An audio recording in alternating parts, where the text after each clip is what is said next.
Kaya lang yung mga sirang pumping station na katulad dyan sa Sunog Apog, ano na yan? Na 8 years, 7 years na yan. Hanggang ngayon, di pa gumagana. Gumastos na 700 million. Sabi nila, sabi raw ng congressman nyo, shout out sa mga taga 3rd District. Hindi raw nila alam yan. Alam mo, minsan, ang langaw, pag tumuntong sa kalabaw, ang feeling niya, mas malaki pa siya sa kalabaw. Ibibigay na sa MMDA yung maintenance and operation. Kung hindi kaya ng MMDA, ibigay sa local government. Para managot yung local government. Or, isa na lang ang managot, MMDA. Kasi so far, yung mga MMDA pumping station, gumagana, tumatakbo, nung naibigay na sa kanila. Kaya lang yung mga sirang pumping station na katulad dyan sa Sunog Apog, ano na yan? Na 8 years, 7 years na yan. Hanggang ngayon, di pa gumagana. Gumastos na 700 million. Pero mo isang pumping station lang yun. So, dala ng siguro pakikialam ng mga congressman talaga. Kaya siguro tama rin si President Marcos na tigilan na yan na yung pakikialam ng budget, lalo na pagdating sa flood control. At unti-unti, namumulat ang mga tao sa mga flood control na sira at hindi gumagana at pumping station. Pero at the same manner, ako naniniwala. Ayaw ko, tingnan natin sa comment ng mga tao. Nay, tay, mga nanonood, kayo ba ay naniniwala? Gusto kong malaman to tingnan nyo nga sa comment. Gusto kong makita yung pulso ng tao. Kayo ba ay naniniwala na walang kinalaman sa pumping station flood control project ang congressman? Dito na lang sa Maynila, huwag na tayo lumayo muna. Tingnan mo kung anong magiging reaksyon ng taong bayan. Kasi hindi naman pwedeng kahit magsinungaling na magsinungaling yung congressman na hindi ko alam yan. Basta ako gumagawa lang ng batas, ay appropriate. Yan ang palusot ng congressman. Pero sa totoo, alam ng taong bayan, pag may ginagawa, nakadisplay ang mukha niyan, nakalagay ang pangalan niyan, nagkakating ribbon niyan, pagpalpak ang ituturo nila, DPWH. Itong DPWH naman ngayon, sa mga proyekto na yan, sila ngayon ang ipit na ipit. Sila ngayon ang ipit na ipit. Bakit? May umamin na bang congressman? Wala pa. In fact, it's the other way around. Anong ginagawa ng congressman ngayon? Ipinapako sa krus ng mga congressman sa Maynila yung DPWH. Sino ngayon ang kahol ng kahol? Kaya kami, simple lang naman ang tanong ng taong bayan dyan. Ito, Mocha. Ano muna sabi ng mga tao? Sabi ni G. Herao, meron. Sabi ni Sally Lastillas Isleta, nakikialam sila. Sabi ni Bri Jai, Tomo. Sabi ni Teresa Montero, meron. Nakikialam sila. Hindi pwede. Alam nila yan. Hugas kamay lang mga congressman. Sabi ni Daday Ventus. Ako, galit na sila. May kickback sila, sabi ni Cherry Con. Yung kickback, that's another story. Ako, simple pa lang ang tanong ko Una kong tanong, may alam ba ang congressman sa mga proyekto na yan? Yan ang, sabi raw ng congressman nyo, shout out sa mga taga 3rd District. Hindi raw nila alam yan. Kayo humusga, mga taga 3rd District nga pala. Hindi raw nila alam yan. Nako. Pero nung pagka binubuksan na yung barangay hall, 19 million, may picture pa sila. Ay, naku. Di ba? Nakalantad yung mga pangalan nila doon. Meron pa nga akong nakita, mga barangay hall, may pangalan pa ng congressman. Ay, malaki po. May initial Di ilaw pa yun. Kaya, pagka ngayon, indulto, ang ipinapako sa krus, DPWH. Nauunawaan nyo ng tao. Doon naniniwala ko. Kahit anong pagsisinungaling ng congressman, kahit anong pagtanggi o pagkubli ang congressman, yan, alam ng taong bayan yan. Ngayon, yung sinasabi mga kickback, hindi ko po alam yan. Kung talaga bang may kickback sila. Ayaw ko mag-akusa ng isang bagay na wala tayong napapatunayan. Pero ang katotohanan sa practice, O, nakikialam ang congressman. Alam ng taong bayan. O, pangalawa ngayon, tanong ko naman. O, shout out dyan, Mocha, sa mga manonood natin, ha. O, shout out yung mga nagpagawa ng bahay. 20 square meter, 30 square meter. O, kahit malaki o kahit maliit. Basta mga nagpagawa ng bahay, shout out sa mga nanonood. Ito po ang tanong ko. Mga kababayan ko sa lungsod ng Maynila. Kahul daw kayo ng kahul eh. Alam ko yung chihuahua, ano yun yung maingay na aso, di ba? Yung Maliit pero na aso, pero maingay. Yun, alam ko, kahul lang kahul yun. Tanong ko ngayon, kayo ba pag nagpapagawa ng bahay, kumukuha ba kayo ng permit? O, yun ang tanong ko sa mga manonood. Tanungin natin kung ano sagot ng mga manonood. Kumukuha po ba kayo ng permit kapag kayo nagpapagawa ng bahay? Pag kayo nagpapademolish ng bahay, kumukuha ba kayo ng demolition permit? Pag kayo ba'y nagpapagawa ng bahay, kumukuha ba kayo ng building permit?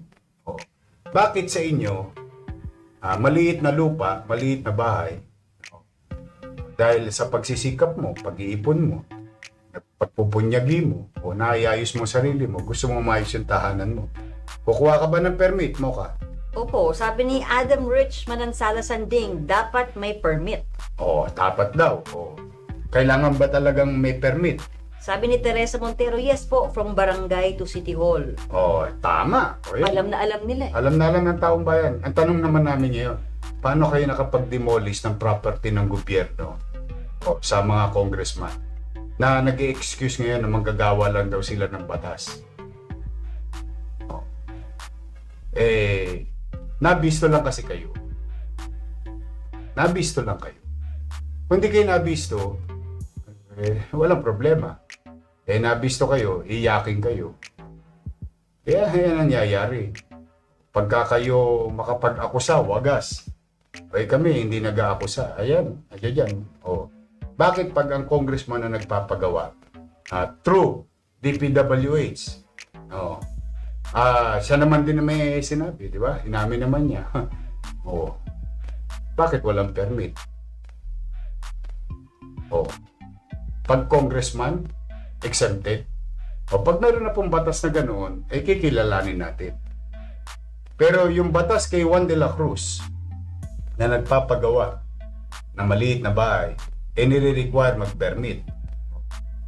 Ganon din yung batas sa mga pagawaing, lalo na yan, building. Dahil yan, pag may nangyaring masama dyan, na mananagot dyan, lokal na pamahalaan. Ngayon, matanong pa, ano sabi ng mga tao? Meron daw talagang permit. Kahit nga daw po renovation lang, may permit. Sabi ni Evangeline Esguera, matatalino po. Matatalino, sabi sa inyo, matatalino ang tao Ayaw nyo maniwala Palusot pa kayo ng palusot, mga congressman. Matatalino tao. Alam ng tao. Ngayon, ano ngayon ang itatanggi nyo dyan? So, yan po. Ngayon. Okay. Ito naman pangatlong tanong naming taong bayan. Naniniwala ba kayo, ito, sa taong bayan, naniniwala ba kayo? Ito lang ano lang to, mga opinion naman to. Naniniwala ba kayo, o mga manonood, na kailangan humingi ng permiso sa lokal na pamahalaan nitong mga proyektong ito? Tanungin natin ng taong bayan. Ano ang sasabihin ng taong bayan? Di ba? Bakit? Yung nga maliit na tao, pinahingi nyo ng permiso Yung pa kaya sila. Komo ba sila ay congressman? Alam mo Mocha, naglakihan ang ulo nito mga to Ipakilala nyo naman sila nung nagsisimula pa yan. Oo. Iba talaga nagagawa ng kapangyarihan. Alam mo, minsan, ang langaw, pag tumuntong sa kalabaw, ang feeling niya, mas malaki pa siya sa kalabaw. Ganyan ang utak langaw. Ugaling langaw. Pero nandiyan na yan. Basta tayo ginagalang natin sila lahat. Hindi po pwede lang na mamihasa sila na yung napapalusot nila nung araw, wardi-wardi o siga-siga, ngayon nakahanap kayo ng katapat, iyakin naman kayo. Locked to traditional ways of paying.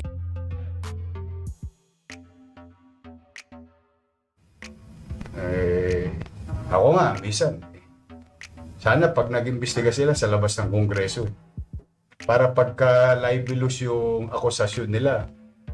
Kasi ang ano nila dyan, excuse nila dyan, nasa loob sila ng nasa hall, Congress sila. Kaya nila mang-api ng mga individual. But anyway, tapat-tapat lang yan, Brad. Shout out sa mga taga 3rd District. Shout out sa inyo. Kayo po ang umusga. Lalo dyan sa 3rd District, marami nag-a-apply dyan ng building permit. Sila, naalala nyo ba, na hirap kayo dati dito sa zoning. Zoning pa lang, ha? Pagsak na, ang tagal na. Pero ito, wala pang permit, gibaan na. Bakit? Kasi, pagawa ng congressman. Special child eh. Mukhang special child itong ilang congressman natin eh, di ba? So anyway, that's water under the bridge. We'll see. Tingnan natin if we mean business. I'll see you soon. Di ba? Yung comment po, sabi nga, dapat lahat. Dapat kumuha, yes po, dapat humingi ng permission sa LGU, sabi ni Amy Jobel. Alam po nila ang sagot, dapat po, sabi ni Janice Buendia Pardo Budoy. Opo, kailangan po humingi ng permiso kahit sa barangay, sabi ni Rita Pinlac. Hindi raw eh. Wala raw silang alam dyan.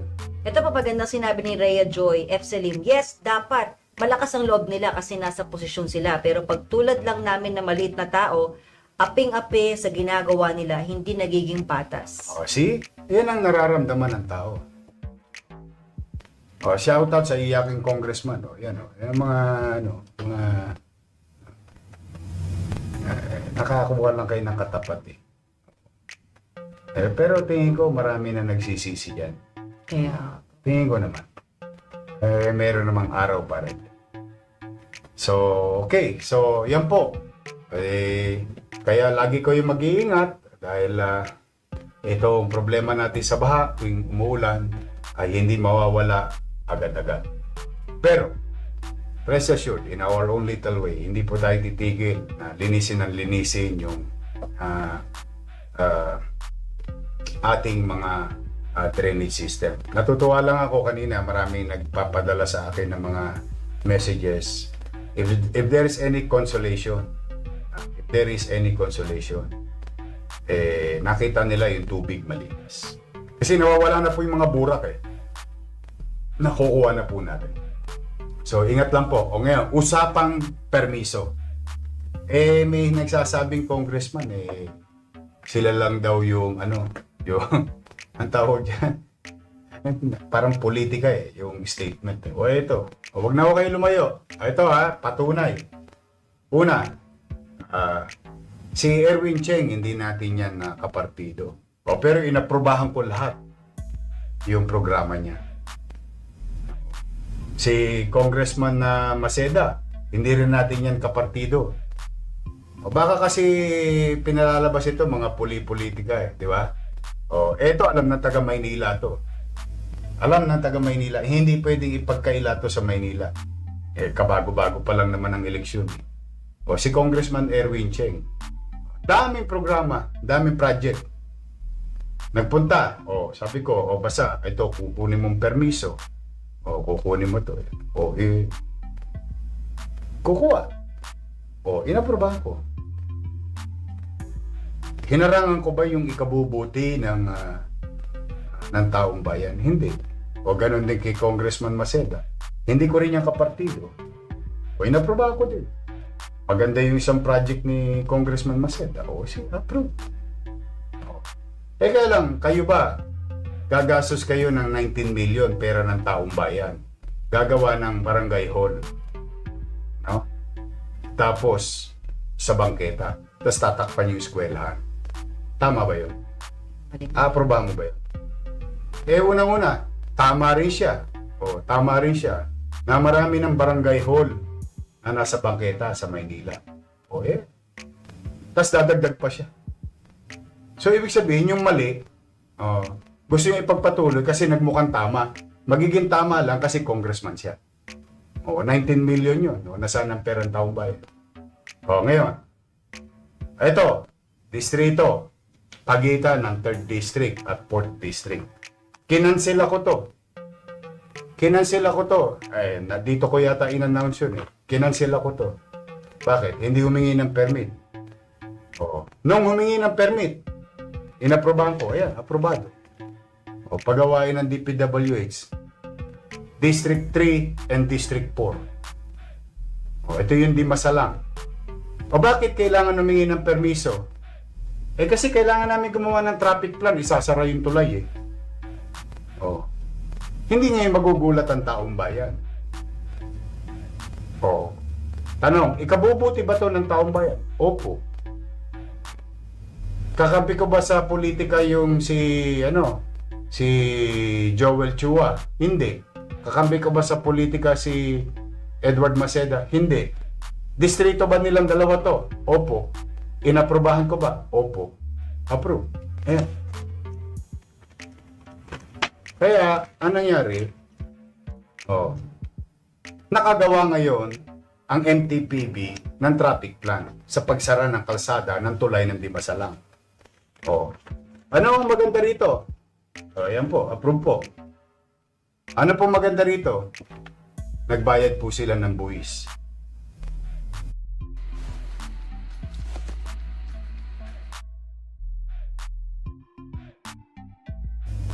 Magkano po ang biniyarang buwis o what you call contractor's tax sa gobyerno ng Maynila? 504,000 ang binayad. Yun yata ang ayaw ipagawa ng mga ibang congressman. O baka kasi mabawasan ko yung pribilehiyo o yung para sa kanila kung ano man. O sino man yun. Eto, nagbayad. May resibo pa to sa gobyerno ng Maynila. Samban Dimasalang, District 3, District 4. Ulitin natin kasi alam mo yung manloloko.